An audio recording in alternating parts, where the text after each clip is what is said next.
anniversary. Pagpalago na natin sa buhay.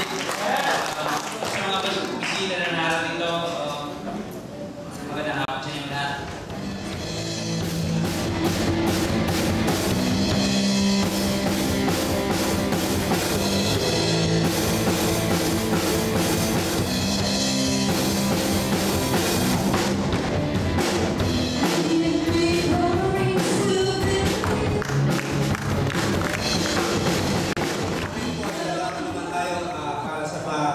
Bigyan po natin ng way para po makabati yung ating mga manggagawa sa iba't ibang lugar. Sa umpisa po, nais po namin tawagan ang Pastora ng Bicol, si Pastora Luz Sergio para sa kanyang bati. Isang oras po yata, Pastor. Praise the Lord po ito ating Panginoon at isang maligayang magbati po ngayon po sa ating mga kababila from Bicol, Goa. Praise the Lord. Second year anniversary po.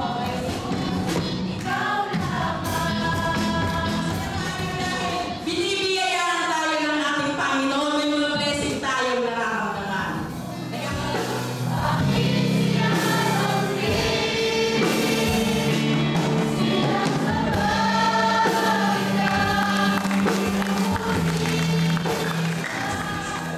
At pati na rin po yung mga office mates namin ni Pastor Romel sa Congress ay binabati namin kayo na happy anniversary.